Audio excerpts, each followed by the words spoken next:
Aigi koki aure da basina. Ai tom da sizaki bani. Aigi upani pana ai maya ame advice bibir. Aduga ai to da tindala siki bani ko.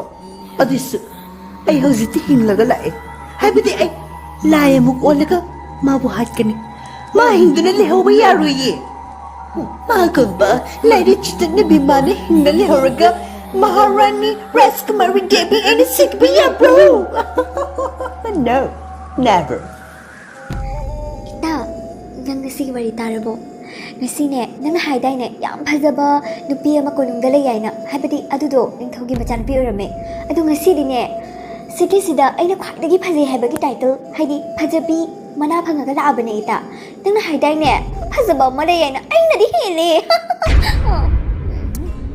Taria nang na phajabi wala la ba suk thigra banang na kai da bu taraga bhot pide no mo de bo oh my god what the hell Oh, pare tadi nang na pasabi sara bani na ay ni kari tare kwa tadi pasabi ay na kami orang batara kadi nang kasi di ay ye nanti ay kong ile pun tumbani Oh my god hadu nani dan alay na nangonda uche ko la leise mi orang mati kam hagat kaniyo ita hagat kano hagat makata bani ay tabu kwa tadi hila bani na kitang hagat pagiwani asus hagat ni natin da hay di jauh saba proud of myself hay betul kangen na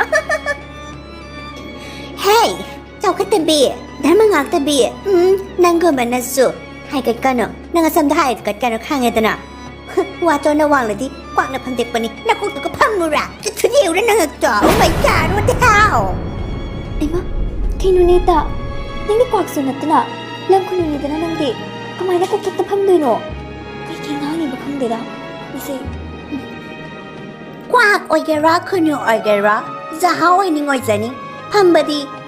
Waton da phamdoi ni tna nangum bana so hai gatlaga hete ya bro nang te kane na to ai habi de hai ni te kane Kinuita adum na hai no ayam ki jeita stop sapan da to bas ayam ki jeita please adum hai no ngaksam te kane hai no ita ati jaha so ayu ngaksam te kane hai kano Lucira wa khal choi de bi se straight ngau bia tamo lesi jedo leki da bado Satina nungaiti adubu mana ibu ay sunatabada hati torambado ay adu di kaupang hamoy tamo nang budi yam pai saudi hamko nuchedo ayam ay ngade Kangi ibe ma isuka Akhoi chena nang da torambado ay sunungaiti adu isu ay na mauda wahi katang harubida mata mana matumda thindalaga sigibani yangu magi thamoy da kyamta soli habado mado haidi pikling ay dagi hona ke na jolakpani na mana phasai na lejabado aduga maunda ki ahen mama lakpo ubada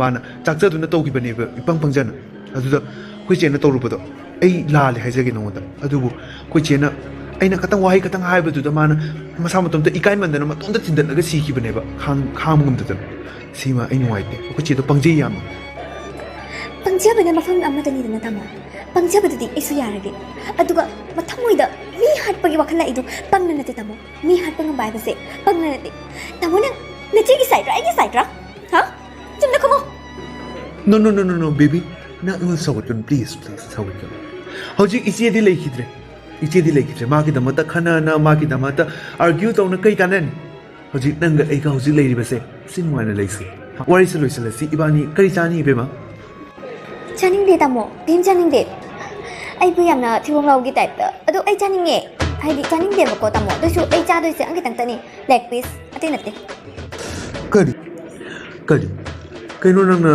amda charo ra leg piece chani ari sina kari leg piece no nang pam ni se ha hayu lan ahai ba pi ba ngam ni ning thogi machani pani ne mazai bu ni ne ai adu ni tamo nanga na chiga chap mani tamo nabani mag yam haigat leba yam na haigat ladi nangak tek ni tamo ai mamang haigat bayar kikina hidi ai haigat pini adu pare tamo ai na haini balek pisto ai na chaning ni balek piste ati kai gi sunate tamo ngagi leg pis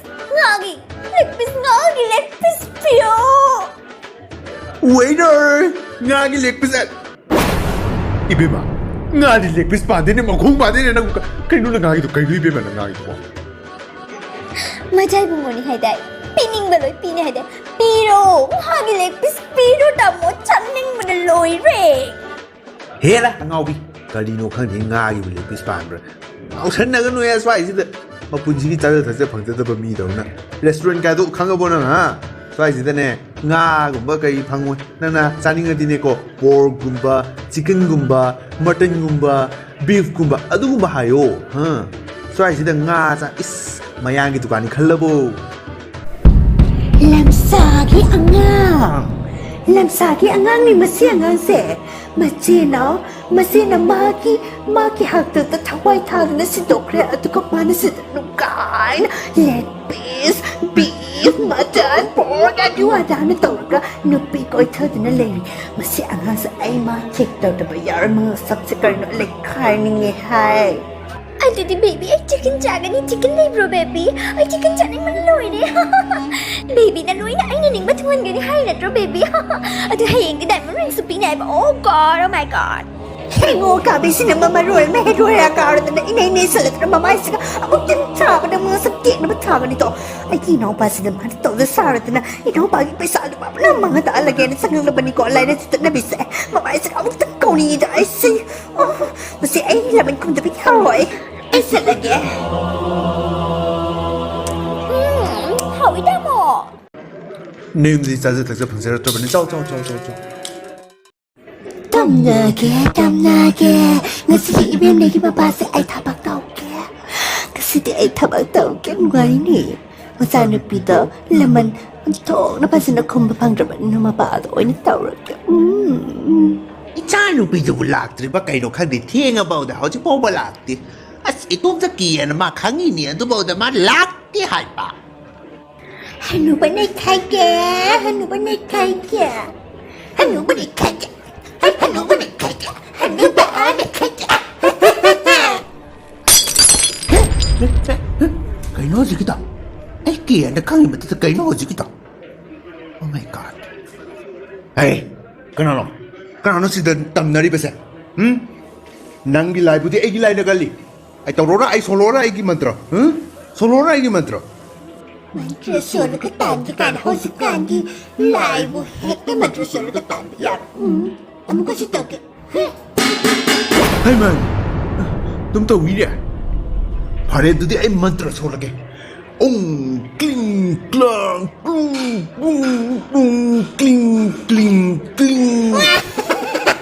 Aku cimi mama tiki huli ni kanano no isi bo mai sidi phagi to bagi mantra oina khallaba ka em tori ate ga akan ma mantra ka sonen ji mas ching kina ba brum Ana ay puchi ano ba sina kayo na ipong nuhay na ba mantra oina so nila ba ay liking chat na bayar ay sila kayo Namo, thank you so much. Kasi Manipuri ba mafam sa yam nungay. Yam na ay refreshing oy ha suffocating feel oy di hay ba ko. Ay di si mafam sa tirap yam kuira ba nita mo. Ngasi di si mafam sa kalak mafam sa thank you so much. oi bra refreshing oi bra suffocating oi da bra phar ba dun aina duni pa me se kha ba pusi chup nang suffocating oi da na ba aina chilla dro ba ni bema aina ngasi pore se nang khangdi bema nang khangdi asing mo to reveal to rani hochi Kaino tamo, khangdi, haibiro tamo, reveal to biro, propose to biro tamo. Ay, khanga ba ni tamo mamandagi khangi. To biro, propose to biro se. To biro. ibema nangi da magta akhoi che do matom da thawai than si ki ban khaye nangi maram na ai nang bu laman khumna bagi da magta ai na nang bu koi ki ban khaye da ai iche bu yam no si je iche da ki en bele nang di kasu na tabani ai no ngonda nu si ki ko adoisu hojiti nu si tre laman khumna bagi da magta ai no ngonda iche na pura ta hauda ba maki ninja ba mayam do asidi tungal lagani ai nang bu masigi makha si ki intharaga ai na nang bu hat kani Kaino haisibo tamo? Kaino haisibo? Ay karirano tamo? Ay karirano hayo. Nachedo na ang hobi chuna matanda si Zakre. Aduga manano pa sina ay mo halagay ne. Ay si mabudi ay jin kare ay ngamaray. Jen be yaro ni. Nang khali ai tom tane an. Akoi ba sida nang na chela basu phaga da ba me amana re khange da. Akhoi basida loina aigi gang ni rin. Nang hui me amale khange dana. Sadana sizakini. Aigi inaw haktani khange dana. Nang himbam lai ro ibe ma khange dana. Aigi gang yami pham go ting aigi gang ram. Yo ngo kayo. Lamu yo. Ima, ay loira na ima. Lulu, aigi pa jobi, aigi naujon, aigi ipa, ay kangin nang natsibuyan renusina. Adubo, natsidisi krabini. Adugo mana aigi iyek na bini. Natsigi na bini na laman kungi kaliban na dro. Ay harawi, natsipili. Adubo, lulu. Ay nangunda adumay ng dharma nataba tabi kibra bigling ito kay nangunda sao na yola kibani ni ado sao na yola pata ay nangunda dharma kayo amati mingunda ado kambali chatlo mi haluan habanati ko ay nangunda adumay na tagpida lolo don't do this Iche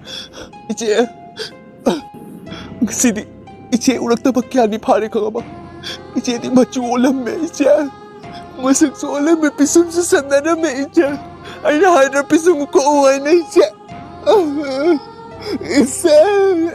Isa na hai! Kanina nang naman. Mau pamte ko lang patangari pisong ko pagkangahalin ko. Ato tao lulu taan taladas Ay nangangisa tao pisong ko pa natin. nang adumay na tao kano bina nangonda Crime tao ihado na nangunag pulis na parita. Bikra ba ang na pulis na tangati? Nanggi kari imis like gani? Ha? Ni togi masan pa pulis na tangrean harati. Kari no, nang nitondris ba? ato ayawa mahagi Na adumay na tao kano. Ihik na bibo, adumay na tao kano. Ihik na biti. Ihik na biti, ihik na biti. Adubo, nang di. Apabi oy gata ban. Sorry, apaba oy gata ban. No Iche no Never Ay nupa macani Iche di thawai mi rin pai thuaga Hauji ani ko nang di karing to bang mo Iche ay khangi Bud amana karing to bang mo Ado Iche ay di mi ay mabu makasi ka intagini Iche makata intagini Nalulu, ni harba pate. Aduna, nang nahapi adi. Nang intaga ni harba se. Yang pa sa bahay di ani. But, nang na intaga daw nati. Ay na intaga ni! No, hik na bi. No, please. Ay, mga piyo. Ay, pajade. Nang pazade haya bro hodi. Ay sinalo ka ba di na? Nang susiro! Ha